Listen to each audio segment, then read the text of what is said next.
And this morning's NZ Herald headlines, a 56-year-old man has been arrested and charged following a suspected hostage situation in Nelson. Devastation in Gisborne following the death of a 5-year-old boy, and criticism mounts over the government's new benefit sanctions. Atamaria, I'm Wilhelmina Shrimpton. It's Tuesday the 13th of August. After 15 and a half hours, police have resolved a suspected hostage situation in Nelson. Emergency services were called to reports of a family harm incident at a home on Watuweka Street at about 10 yesterday morning. The area was cordoned off, with Nelson Hospital and nearby schools forced into partial lockdown. 4 people were inside the home, with 2 safely leaving late yesterday afternoon without injuries. A 56-year-old man was arrested just before 2 o'clock this morning and will appear in the Nelson District Court today, charged with kidnapping. The other person at the house is safe and uninjured.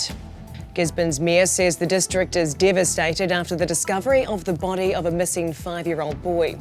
Police search and rescue and community volunteers scoured the area of nzherald after Kaiser went missing Sunday afternoon. His body was found in a farm pond not far from his home at about 3:30 yesterday afternoon.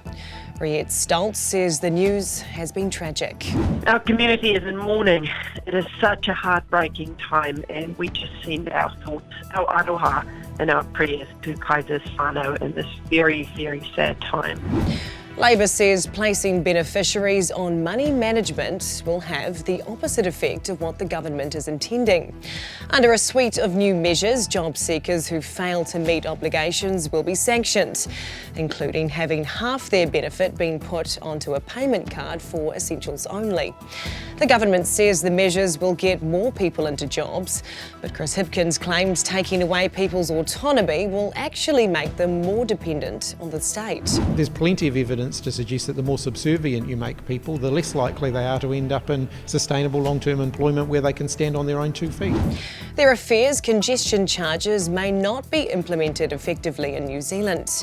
Transport Minister Simeon Brown has confirmed he'll be introducing legislation to allow for drivers to be charged for using certain roads at certain peak times. Auckland University planning expert Timothy Welch says there needs to be local control over how congestion charge schemes are designed.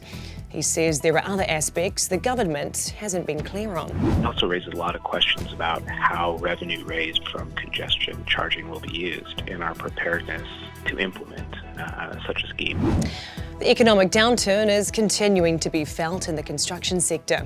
The latest EBOS Builder Sentiment Report shows 67% of builders are seeing less demand for their services.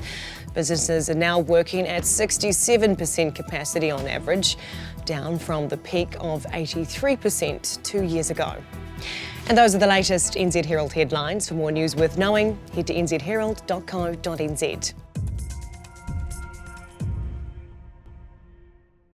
Thanks for checking out our YouTube channel. To stay up to date with all the latest New Zealand Herald news, click the subscribe button below or check out one of these videos. And head over to nzherald.co.nz for more news worth knowing.